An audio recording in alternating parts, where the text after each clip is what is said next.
Good morning, Dan and Amy, and thank goodness Milton and Rose Friedman set up a foundation so that scholarship of the quality that they produce could continue beyond their time on this planet. Friedman Foundation, notably located in Indiana. Another reason to move to the Hoosier State. Is it near Chesterton? The Friedman Foundation there, producing some good data for consideration on school openings, as well as on lockdown and bust policies. And I know we're not supposed to be concerned with anything private sector related, because the only thing of concern with respect to the response to this pandemic and how it affects the public sector, where the public sector is affected. I'm not talking about salaries and benefits. I'm not talking about public schools ultimately reopening or worrying about public school finances. No. Don't worry about that. Making up lost revenues and all. I know we're only supposed to be concerned about public sector. The productive sector is, an afterthought. Well, like so much of what we talk about, all of these things are intertwined. These systems don't exist in silos. And there's a really good study that was done by Robert Enlow over at the Friedman Foundation on the impact of people being out of work and perhaps not being able to continue sending their child or children to private school because they can't afford the tuition. And so they have to send their children back to public school or to public school for the first time. And that increases the cost of operating the public school. One of the little known facts, or at least little discussed facts, is that private school is public sector friendly because it offloads 10% of the student population onto private hands and off of the government's dime, right? Well, when you destroy the economic livelihoods of 30 million people, that's going to have an impact on all sorts of private institutions. We focus a lot on businesses. How about private schools? And not just at the collegiate level.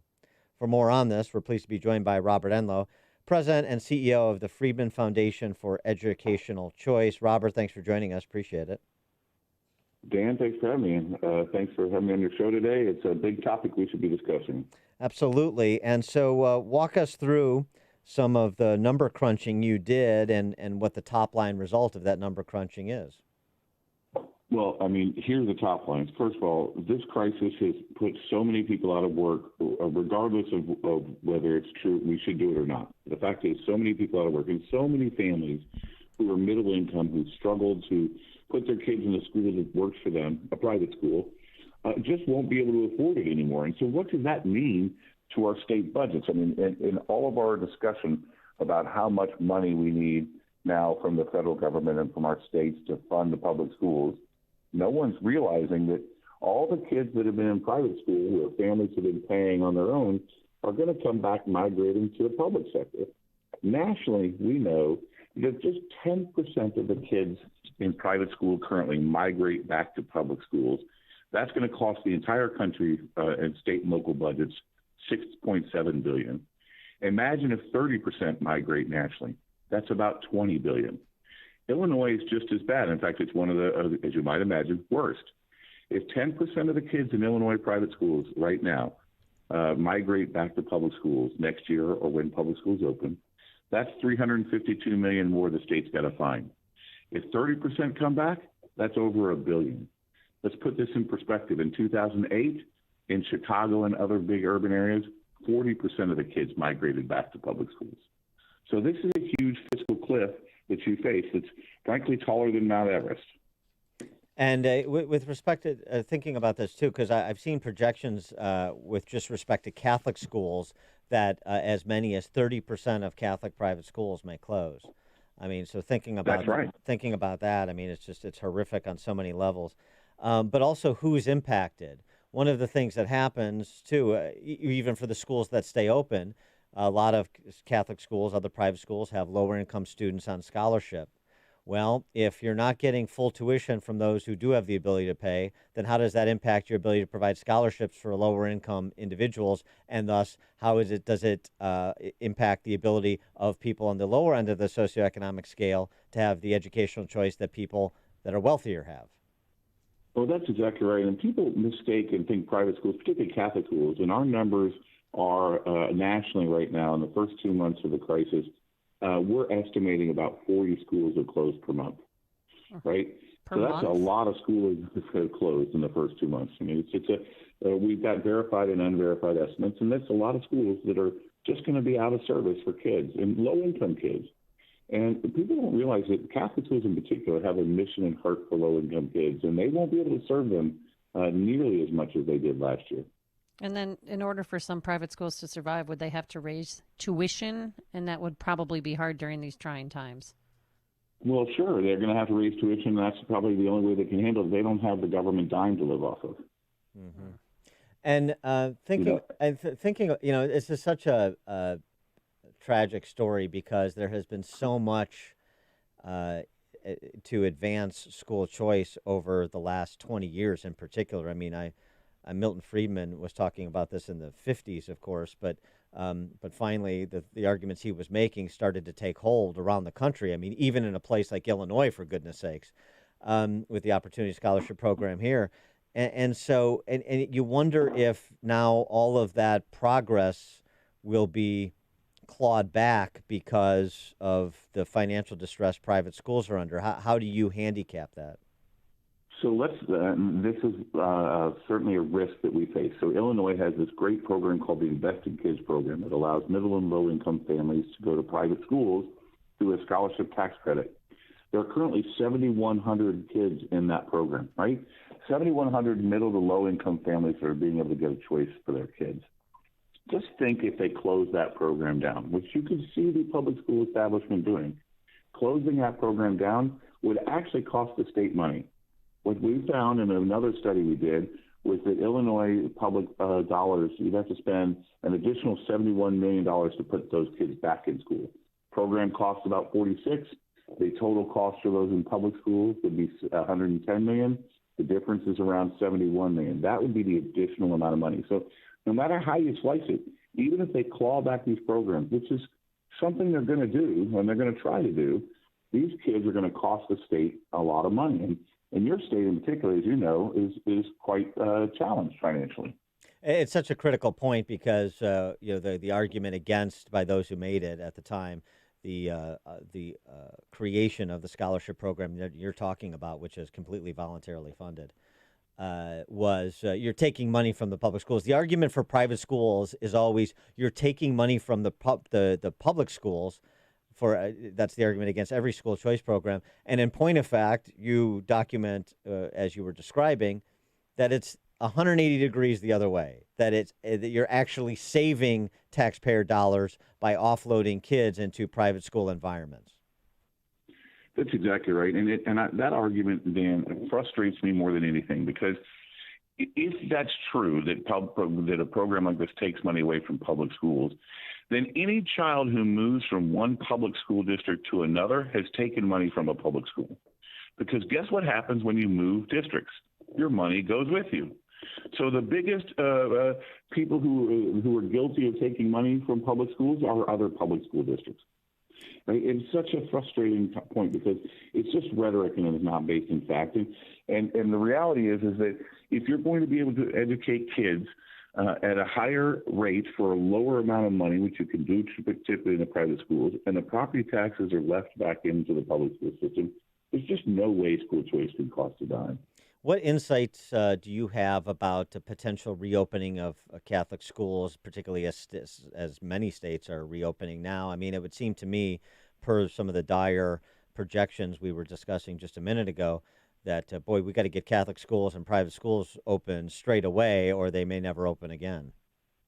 See, so now you're onto some really interesting stuff, Dan, because I think we're going to have a situation where if we don't rethink education, and that includes private education, right, we're going to see an absolute chaotic problem in not only our Catholic schools, but our other independent schools and our traditional schools.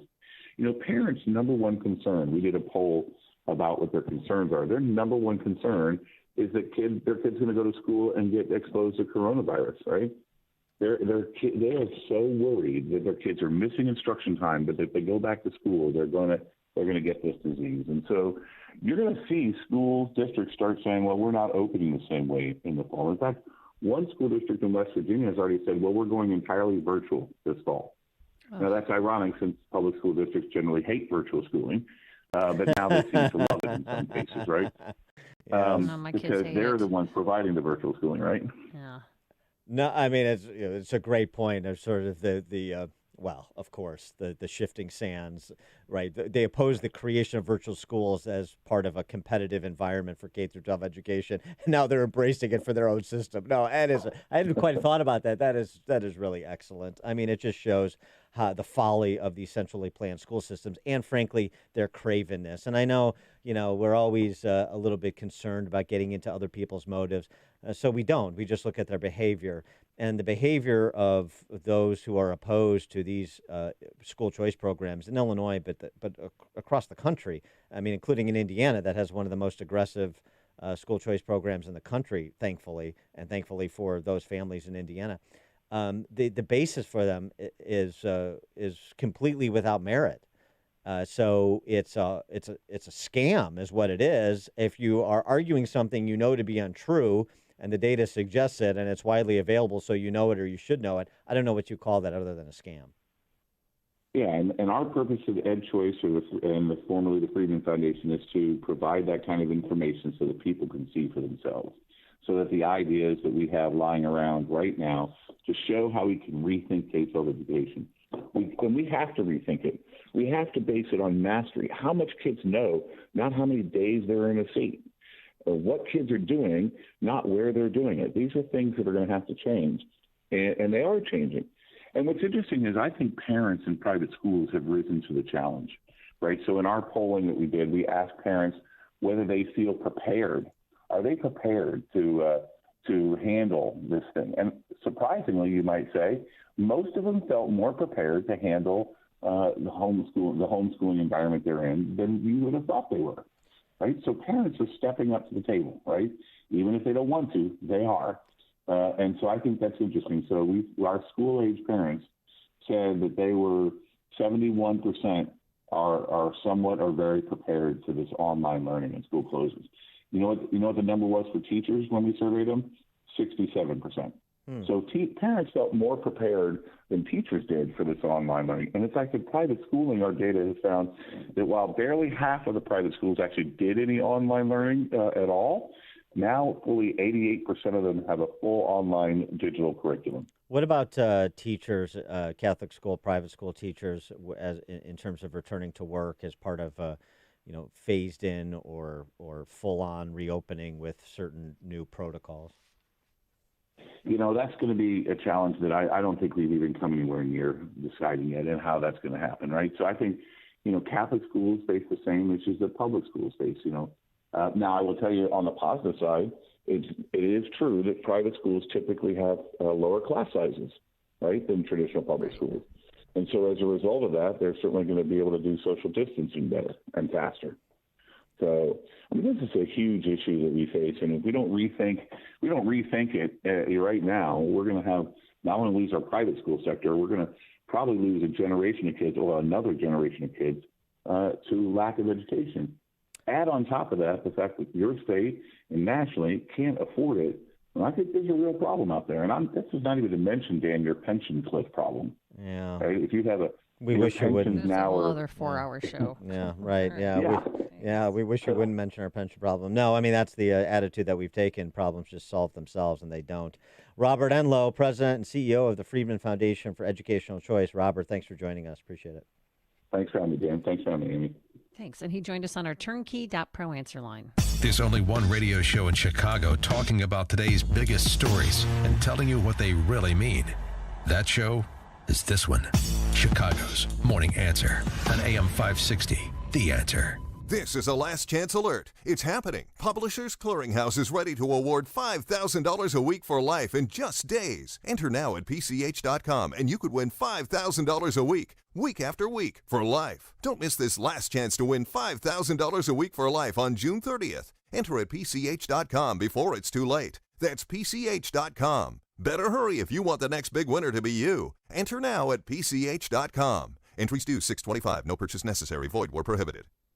If you're looking to purchase a new home or refinance your existing mortgage, then you need to call Team Hochberg, your trusted local mortgage professionals.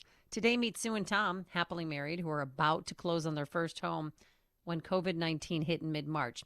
Now, Sue and Tom called David because they were concerned about purchasing a home with so much uncertainty surrounding the economy. Well, guess what? David answered their questions, assured them that Team Hochberg would cancel their loan if they did not feel comfortable purchasing at this time, and recommended that they talk it over and call him back in the morning. Well, Sue and Tom called the next morning to thank David for his honesty, answering their questions, and not pressuring them into purchasing that home. Listen up, if you're purchasing a home and would like to work with a lender who always looks out for your financial best interest, especially during these challenging times, call 855-56-DAVID. That's 855-56-DAVID, or visit 56david.com.